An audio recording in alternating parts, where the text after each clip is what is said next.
Welcome to the Sales Enablement Innovation Podcast, brought to you by the Sales Enablement Collective. Each episode, we sit down with sales enablement and revenue leaders from around the world and invite them to share their expertise and experience with the community. Hey Annabel, welcome to the podcast. Thanks so much for taking the time. Hey Daniel, thanks so much for having me. I'm really excited to be here. Thanks for coming on again. It's great to have you. So before diving in, can you introduce yourself to the listeners, give some background on your career journey, what you're about, what's going on in your enablement career? Sure, of course. So, my name is Annabel Hosking. I'm a global sales enablement manager currently working at LexisNexis Risk Data Services, so a group of data companies predominantly. And we're part of the wider RELX group. So, all things software, technology, and data has really been our bread and butter. My career journey into enablement has been one mixed with a lot of curves, I will say.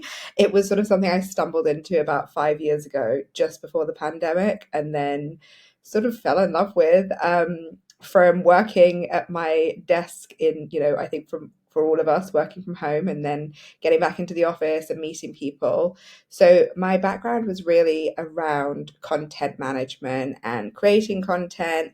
And since last year, I've moved into a new role, which is supporting more brands being able to bring enablement to a wider audience. So that's really what I love to do every day, is just talk all things content, all things technology, and really just talk to people most of the time, which is great. I love that, and enablement is such a people-focused role. It's a great way to be able to do that. So today we're centering the topic of conversation around internal champions of enablement. To sort of lay the groundwork for the conversation, could you, I guess, explain what a champion is in this context that we're going to be talking about in an enablement context, I suppose? Yeah, of course. For me, a champion in enablement is really somebody within your organization who is not only doing the right thing, so doing the behaviors that you want to see and, really being a showcase to the rest of their colleagues, but is also somebody who's really enthusiastic. So someone who's really curious, is asking a lot of questions, is the first person that you go to when you need to test a concept or you want to buy a new platform and you want to ask their opinion of. So it's really the person that you look up to who becomes your partner on the ground. And it doesn't have to just be one singular person. You can have ideally a group of champions and, a group of diverse voices there, but it's somebody who is really excited by what's coming next and wants to be actively involved in the first instance. I love that. And I guess that the natural follow up to that is, how has having sort of these champions helped you in your role? How have you, I guess, made the most out of it and really, I guess, enhanced your sort of enablement efforts through sort of seeking out these champions? Yes, wow. So, I mean, as I mentioned, so I stumbled into enablement 5 years ago. I don't even think I knew I was in enablement until sort of 2 years into that journey. And then I remember speaking to a vendor and they gave it a name, and I was like, oh, that's what I do. And being able to then have people who have been really instrumental to understanding what not only I'm trying to achieve, but what my whole team were trying to achieve, has just meant that whenever you've needed a sounding board or you've needed someone to tell you, is this the right idea? Am I going down the right path? They've almost been that voice of reason as well. So it's really become where these people are partners, but they're also trusted advisors to the enablement team, which has been really great because they feel like they're involved. I feel like I'm going in the right direction and I'm actually, doing what the salespeople want and, the sales managers want, the leadership want, because I've got somebody on the ground who's saying, oh, well, this is the feeling in the team. This is the feeling in our region. This is where we're noticing a gap. And it's just really making sure that conversation consistently stays a two-way conversation. And there's that constant feedback loop, which I think is really important. And it's also where I have been able to develop and grow as an individual and also in my career, is knowing how to navigate that as well and knowing not to overwhelm people. And, I might have 100 different ideas, but to understand of what their priorities are. So we've really come to where don't think I would be able to do my day to day without my champions and without the people who I go to also just to sometimes when you're having those days where you might be feeling a bit flat and wondering whether you're on the right path, they're the people to pick you up and to add your energy. And I think that's really where they're powerful, is adding the energy to the everyday. I love that, and that's really powerful. Like you said, especially even just for lifting the energy. I guess for someone listening, what can sort of enablers do to find these champions and trusted advisors in their organizations? And then, sort of once you've found them, how do you actually maintain and sort of grow that relationship so that it is a fruitful one? Oh, is a tricky one, because sometimes they are like finding a needle in the haystack. But then once you find them, it's really worth it. Um, so I would say that there's sort of, two approaches whenever you're launching something in enablement or you're talking about a new incentive. Is you have the people who are really, really enthusiastic off the bat. And that's great that that they're the people that are going to get on board straight away. But then you have the people who are really curious and they're asking you a lot of questions and they're sort of pushing you a bit more and challenging you, and they're the ones that are your champions. And the reason I say those versus the people that are directly on board is because having a champion is not just there to be an echo chamber. They're there to challenge as well. So I would say for people who are listening, who are trying to find those people in their organization, is look around when you're perhaps speaking to a team or presenting, and really start to identify who are those people who are asking you questions, who are being really curious, who are actually engaging with what you're saying as well. Because the likelihood is that they're the people who have bought in, or they're buying in, they see the benefit, and they're the ones where you're constantly going to be able to go to them to get that buy-in, that promotion, but also the people who are going to be really making sure that it becomes better than it can be, the enablement. And in terms of really then building those relationships, it's making sure it's really a two-way relationship, right? So it can be very easy in any job, no matter what you're doing, whether you're enablement or not, to become very focused on what your priorities are, what your projects are, and to forget that ultimately, within enablement, our salespeople, our leadership, they're our customers. So we have to nurture those relationships, and we have to make sure that they are seeing the benefits as well. And if they're not seeing those benefits, or they're not understanding how it's actually helping them in the day to day, is coming back and going, okay, how can we start to pivot to make sure that you are? And so it's really making sure that relationship becomes a two-way stream, and it doesn't just become a sort of sounding board for every idea that, I ever have, which I think would drive anyone maybe away, but really making sure that they're also seeing how they're benefiting in their day-to-day as well. Absolutely, and I think in enablement we talk about so much about cross-functional collaboration and working with our teams, but maybe sometimes the relationship with sales or the actual audience becomes maybe a little bit talking to rather than talking with. So that's a great way of sort of reframing that. I guess, have you noticed? Is there any sort of traits that champions tend to share in terms of, like, do they tend to be more experienced reps, or do you sort of in certain roles? Have you sort of, or do you sort of cast a wide net and sort of seem to find them a bit everywhere? I guess, do you, have you sort of noticed any patterns in sort of where you find them? I would say there's not really one particular role in terms of sales. They can be any kind of seniority or any kind of expertise. I will say the one trait they all share, as I've mentioned, is they are all curious. And they do tend to be people who will ask a question that makes you sort of sit back and go, ah, I did not think of having an answer to that question just yet. But I think that's great, because it then challenges us to think differently and to think, actually, maybe we're not appealing, or maybe we need to go into a slightly different direction or enhance something. So I would say definitely the one trait they all share is they're all curious. For the most part, and maybe this is my experience, they all also tend to be coming at it with a very positive attitude. So that's a real cornerstone of the champions, is although I've mentioned that they're asking you questions and making it, a two-way conversation, is they do it with a positive edge. It's there because they want it to be better. They want to succeed. They want the business to succeed. And so they do have this positivity of, how can we work together to actually make this even better? So I would say they tend to be curious, they tend to be positive, and they do tend to be people who know how they like to work. So this doesn't necessarily have to do with experience, but of course, the people who really know their way of working, but they also know how that way of working can be improved. And so those are the people where, if you're looking for your champions, is having a conversation with those people who are perhaps, slightly more experienced, but then making sure you don't forget those who are less experienced, but really those who have a really clear work frame and know where the gaps are and where the points that they can become more productive are. That makes a lot of sense. And I guess again, from like sort of the listener's perspective, have you ever sort of experienced, I guess, sort of challenges with finding sort of willing, curious people to be champions? What's your sort of, I guess, approach with sort of to seek them out, so that sort of our listeners can sort of anticipate those challenges maybe and get ahead of them if they're trying to replicate this in their organization? Oh yeah, I mean, it's funny, everyone sees, or at least in our organization, sometimes they see enablement as like the voice of the leadership, right?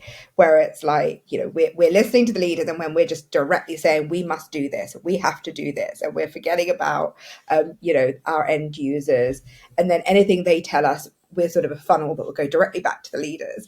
So of course there is this innate suspicion, I think, that always comes whenever you go up to someone and you go, so what do you really think about this? How can it really be better?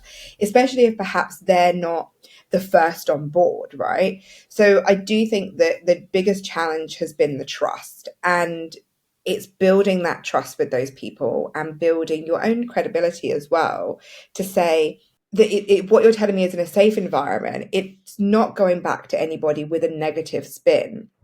And so it's really creating creating the environment for them to feel comfortable to do that for you. So, don't make it so official, right? So for me, one of the things that I found really helpful was when you're in the office, just go and plonk yourself next to them at the desk, and literally when they're off the phone, have a chat. Don't make it this big, oh, can I grab you for half an hour? I'm going to put in a meeting. We're going to catch up. Because instantly that puts a different aura over what you're trying to achieve. And the biggest challenge is building that initial trust. And so I would say for enablers, sit with your salespeople, sit with your leadership. Don't sit removed from them, because they need to see that actually what you're doing and what you're working on, of course, is to their benefit. It's not to be the person that's, fielding back what they're hearing on the ground, but actually, how can I really work with you? But of course, that takes time, and that will always be a challenge. It is getting that trust and making sure that you then maintain that trust. 100%. And I guess looping back to something you mentioned about sort of enablement being the voice of the leadership, how do you sort of balance the sort of top down feedback about enablement that comes from the leadership team with the sort of bottom up feedback from the team? I imagine sometimes they're conflicting, they're telling you to say slightly different things. How do you sort of strike that balance with you and your team to sort of say, okay, we're listening to what the sort of leadership is saying, but we're also sort of hearing out the reps and creating that trust, as you said? I think in one sentence is with difficulty. It is difficult, but so it's interesting actually, because I think it depends wholly on your leadership, right? So I'm very fortunate in that, some of our leaders are really, really enthusiastic about the idea of enablement, the idea of technology. And so it's also managing them a little bit, because they can get really excited. And that's fantastic, because you want someone that's excited rather than someone that's skeptical. They're a lot easier to manage. But for me, it's really been about, sometimes when the feedback is conflicting, is, well, what is the actual problem we're trying to solve here? Because we all do it. We'll be talking in a meeting and we'll throw out a phrase, and it will be slightly hyperbole, and it's too grand, and you've just thrown out that phrase, and then you sort of stick to it and you go, oh, well, is that what we're trying to achieve, or is there a more of a problem that actually that's what the root cause is? So it's understanding from your leadership, what are their actual pains, and then from your salespeople, what are their pains? And that's really the only way that I've been able to ever balance the sometimes conflicting feedback, has been going, okay, well, they're both trying to solve slightly different pains, because obviously they're at completely different points within the organization. How can I do something that will mitigate both of those pains? And this isn't easy, by the way. And I will say that 9 times out of 10, you have to obviously level off with, to some extent, you're going to probably follow what your leader is saying, because they're the leadership. But it's really important to not lose sight of ensuring that the user experience and the internal customers are still seeing the benefit of it. And that's why it comes back to being on the ground with them, sitting with them, listening to them, because they are a constant feedback loop, whereas your leadership might be a once a quarter feedback loop. So it becomes a lot easier to digest that because it's not perhaps coming at you so intently, but it really is identifying how can we get to a mutual problem that we both want to solve, and then maybe that's the route we start to steer down. But it will always be a challenge with balancing both, because I sometimes find, it's a difference between a short and a long term solution for either group. That makes a lot of sense. It's a really interesting sort of perspective as well. Bringing it back down to the trust sort of that we mentioned, something we spoke about before recording was that sometimes reps don't want to go to the enablement person and prefer leaning on peers. How do you, I guess, facilitate that as a team? Do you, I guess, does that make it more difficult for you to sort of find these champions and actually have people lean on you as an enablement person? It does a bit, yes, because it's, so if I may answer this in sort of a double prong, if you will. So the first bit being that you want to ensure the information the reps are getting is the information that is correct. So when it comes to things like best practice or good behaviors, or, how to approach a system or a process in the correct way, of course it is that feeling of, please just come to the enablement, because you don't want them to have to do things twice, right? So for things like onboarding or processing, I would always prefer that they would just come to myself. However, the second prong to this is when it comes to actually you wanting to then embed behaviors or embed best practice, the best way to do that is to get people talking with each other and for them to see, oh, well, my colleague's seeing the benefit and they're really productive. So why don't I try this? And oh, they had a really good response from a customer. I should do that as well. So for us, as for my role, it's really, how do I create that space where they can do that? So is it that they want to do a lunch and learn and listen to each other? Is it that they want to do a workshop and hear from one another? So, an example of this was at our recent kickoffs that we had at the beginning of the year. I was speaking a lot about technology and, about how there's a rise of AI and how we need to continue with innovation. But a large portion was actually everyone in the room talking to one another, understanding how they use a multi-channel approach to reach their customers, and then presenting back to one another. So that's really an example of where you can create the space for them and create the opportunity for them. But ultimately, they want to hear from each other. They want to hear from each other's ideas. They want to work together. So make sure you're creating those environments where they feel that A, they're comfortable to do that, and B, there's the opportunity to do that as well. There is a lot going on day to day. We're all really busy most of the time. And sometimes, they won't always think, oh, I should go and, create a workshop, or I should get people together to have a conversation. So as enablement, we should enable that and, create those workshops or create those, as I say, group get togethers, or run a gamify it in some way. But give them the environment to do it. You could obviously put parameters if you want a particular topic spoken about or particular behavior, but really it's making sure that you're there just to help them facilitate that conversation and ensure they get something out of it. I really like that. It's a nice sort of fine balance between the enablement and then the sort of peer to peer part, which is really nice. If someone is listening to this and has like sort of nothing like this in their organization, they're kind of just working a silo. Maybe a big question, but where do they start? What advice would you give someone who's like, hey, this I'd love to sort of be in tune with sort of my team like this, but I don't know where to start. What sort of pointers would you give someone who's like, yes, looking to get started on the path? I think start small. I think when enablement come into any organization, they're there to solve 100 different problems, and they've been brought in because the organization wants to go through a transformation or they want to get a new technology, and it can be really overwhelming.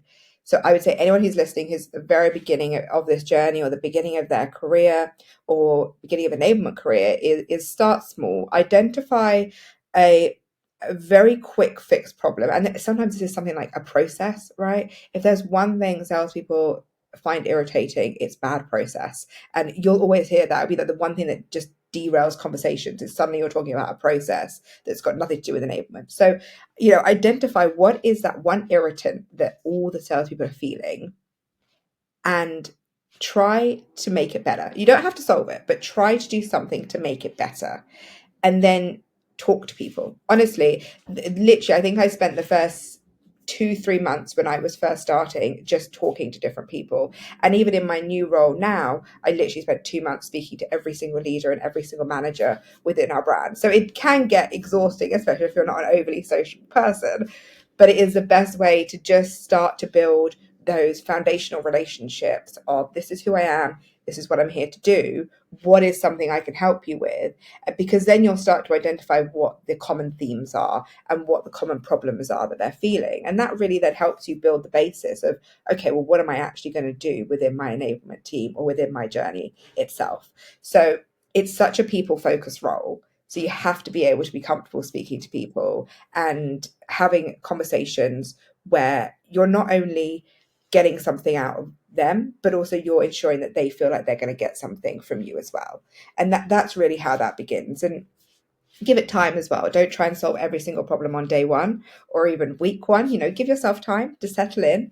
And from those conversations, from that time spent, you'll start to see, as I say, the champions popping up, and you'll start to remember the people that were really welcoming, asking a lot of questions, really enthusiastic. And then that's how you'll start to know who you can always go back to and speak to more. I really like that, and yeah, just being people focused. It really is the key in enablement. I guess, but before we wrap up, in terms of like the actual feedback from the champions, like, do you obviously mentioned sometimes it's quite informal, just like chats. How do you sort of store it or keep track of it? Do you sort of have like a sort of formal document that you sort of keep everything, or is it a little bit more sort of just the vibe that you're picking up from the team? I guess, how do you make sure that you're actually taking in all that feedback and storing it somewhere that doesn't get sort of forgotten or misplaced in some way? Yeah, of course. So, it really does depend on the instance. I mean, if it's a really formal training or if there has been a specific initiative, then it's a lot more formal, of course. Like, people will get, for example, even after our kickoffs, people get feedback forms, and then you receive that feedback, and, you have a look at it and start to then pivot.